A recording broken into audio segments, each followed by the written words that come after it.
Yes. People, what's going on? Seagull Talks About. We're back again with another video.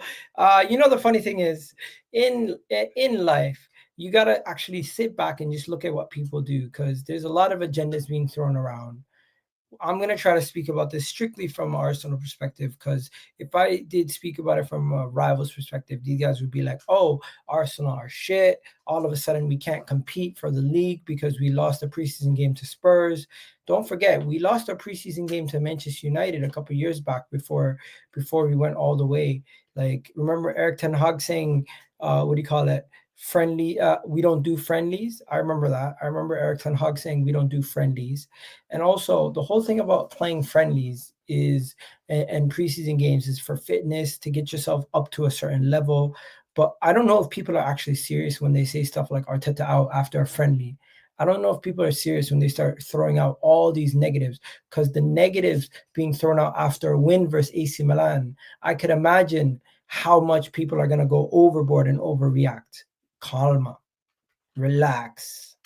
It's not that serious where you're going to be sitting here yelling and screaming, effing and blinding over a preseason performance where, yes, we did lose 1-0 due to an extremely unfortunate situation where the goalkeeper was off his line and we lost the ball we lost the ball at the halfway yard line, and Pape Matasar took the shot from distance and scored.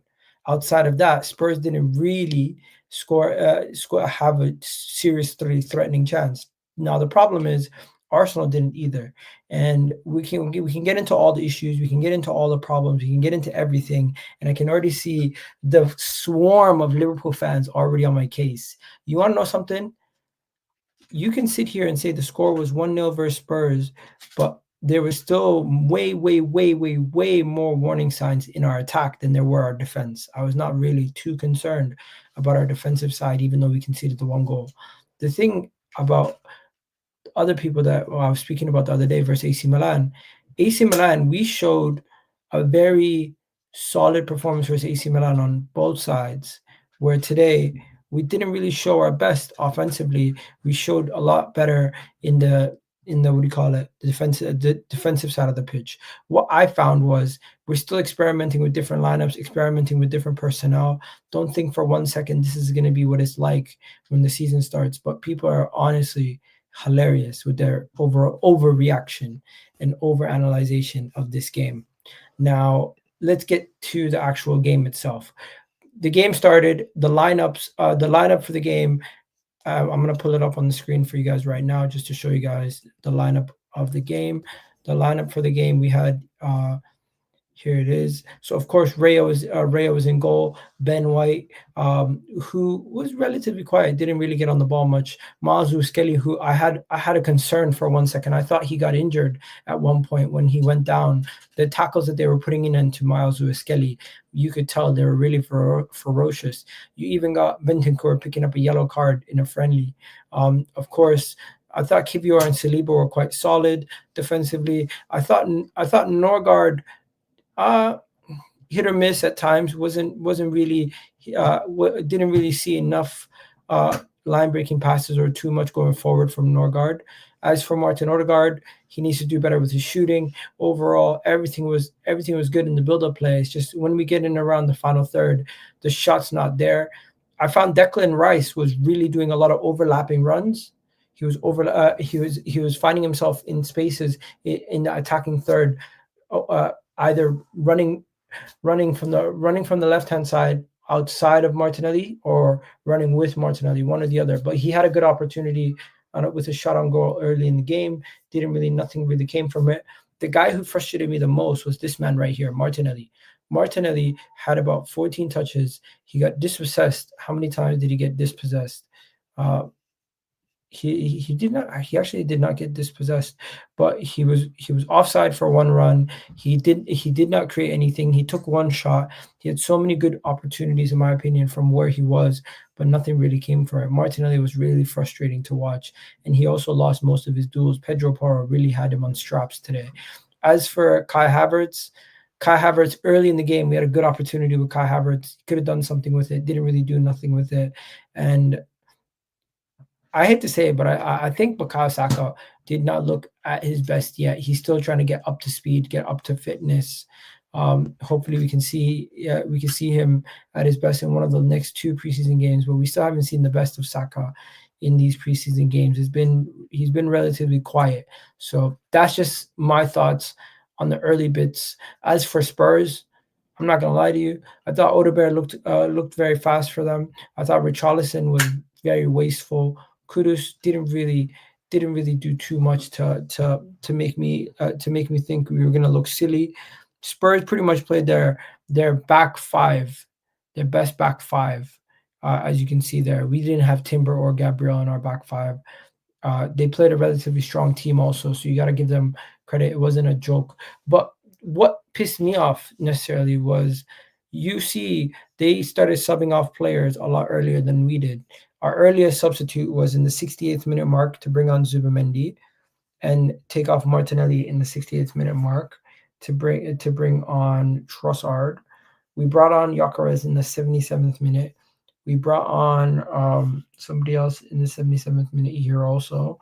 In the defense, we brought on Calafiori and somebody else also in the defense, Mark Mascara. Yeah, so we brought on Zinchenko and Mascara, my bad. Zinchenko and Mascara came on. Max Dowman came on also, which once again looked like one of our better players in that little cameo that he had. It is a little concerning when you got the 15-year-old youngster looking like your best player in attack.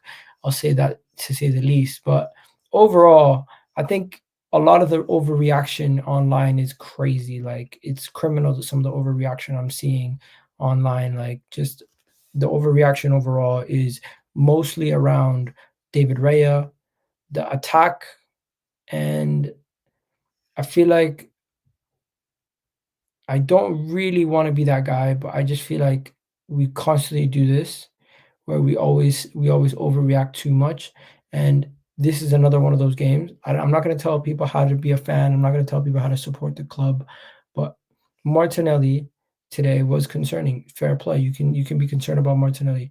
You can be concerned about certain people in the team, but I don't think you need to go and say granular things and just start jumping to conclusions where we need to sell this guy, effing and blinding about that guy. It's not that serious. Now, bringing it back quickly to what you guys are saying in the comment section. Gyökeres played 20 minutes. The man played 20 minutes. Are we seriously gonna jump to conclusions off a guy who played 20 minutes and got 2 touches? It's not that serious. As for David Raya was off his line. That is by instructions, but I do think we need to do a little bit better there. We shouldn't have our goalkeeper passing it to our midfielder that high up the pitch. Raya should be closer to his box, and he should lay it off to somebody else to deal with that duties. I get it that he was sweeper keeping, but still, just doesn't make sense to me, in my opinion. Let's see what else people are saying. People just want to laugh. People just want to have a giggle. I get it. You guys want to have a giggle, but it is what it is. Miles Kelly was fouled, but no excuses from there. Let it be. Whatever happens, happens. The referee is not going to always call it how you see it, so you can't complain on that right there. 2 touches in 20 minutes, that's poop. We didn't really get him the ball. What are you going to do?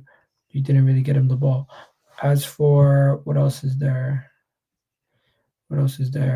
Only friendly doesn't count. 100%. 100%. The thing is, I feel like people just want to banter Arsenal to the point where it's not even like we're not even having serious football conversations anymore. It's really, really funny. It's really, really funny because you guys want to rage bait Arsenal fans. You want to rage bait people into opinions about other things. You want to rage bait people on a regular basis, but it just doesn't make sense. This doesn't make sense to me specifically. Why we have to do all this now. I get it. People are like, oh, Egal, you spoke about Liverpool. Well, I literally did not say anything incorrect. I literally stated a statistical fact. If you want to state a statistical fact and say Arsenal only got 1 shot versus Spurs in 90 minutes, you can do that. But yeah. Is there anything else that I need to say from today's game? I don't really feel like it. I feel like you guys just want to laugh and giggle. It's a preseason game. It don't really matter. We got 2 more preseason games. Now you're TikTok brain, lad. You have no chance to watch. You had no chance. You watched. What are you talking about? Yeah, it's always Liverpool fans. It's always Liverpool fans. Now, but you know what it is? On a real though, Spurs did look decent, but they scored from the halfway mark.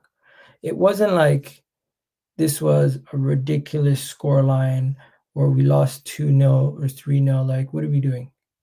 And people saying set piece FC, camera coach the set pieces. Oh my God, come on. What are we doing? What are we doing? Stick to basketball.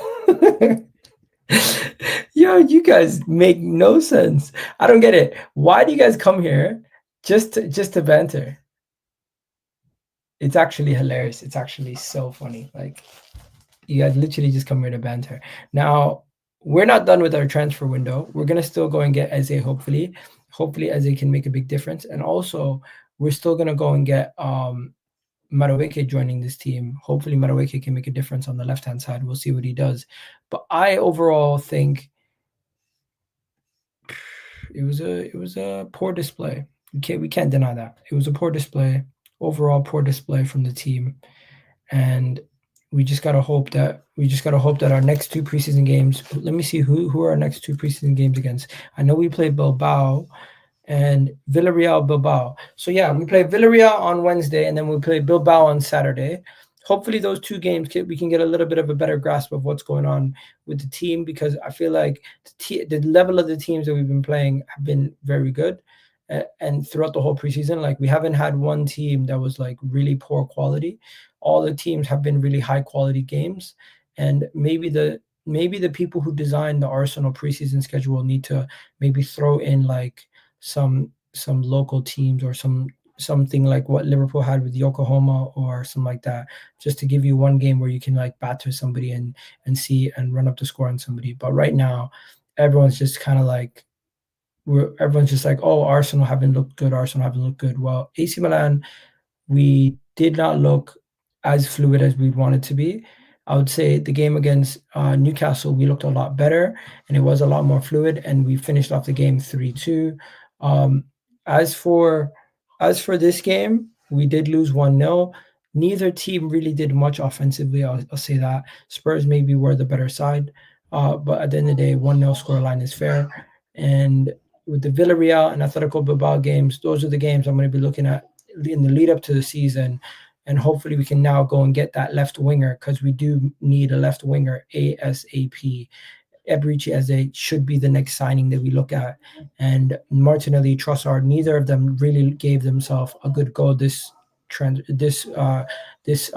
first couple games. And I'm not gonna lie to you guys, Kai Havertz did not look amazing either, but I just feel like we're overly negative about transfer windows and things that we always talk about around football. It's always negativity, negativity, negativity. But I don't think you can take too much from this and actually apply that logic to the Premier League season. It wasn't like we had a terrible way.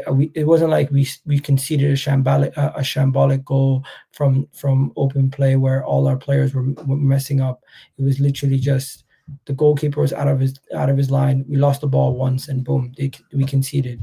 It wasn't like Tottenham ripped us apart on numerous occasions to get the goal. No, it was literally just a simple mistake, and you lost the ball high up the pitch, and you suffer from that. These things can happen. But hey, I get it. People want to laugh, banter. Arsenal fans, don't take no note of this. It is what it is. 6 more days until our next game. We got a total of 18 days until our first game of the season versus Manchester United. And what a game to start the season. I'm quite excited about it. I hope you guys are too. And yeah, let's see if any of you guys got any super chats or any comments in the comment section. Spurs hit the post 3 times. Yeah, so Spurs were not on target 3 times. You hit the post, you're not on target. Chokeras, the man played 20 minutes, a 20-minute cameo, and guys are already calling him a flop. You guys need to get a grip. Did you keep the receipts for Gyökeres? I'm gonna have to get all the receipts for Gyökeres, because it's funny, because only Arsenal get heat from United fans, Spurs fans, Chelsea fans, Liverpool fans, Man City fans, every fan base. If Spurs do something, they don't get it from every fan base. Chelsea do something, they don't get it from every fan base. Liverpool do something, they don't get it from every fan base. It's really just Arsenal and Man United were the only people who get stick from every fan base. That's really what it is. Rio scored when he came on Super Sub score. Yeah, shout out to Rio. I think he's a quality player for Liverpool, young up and coming player for Liverpool, and hopefully you guys do well with him. I can't hate Gyökeres. I just want him to join. I just wanted him to join United. Fair play. You got an honest United fan right there. Uh, uh, because we're a proper club. Shout out to you.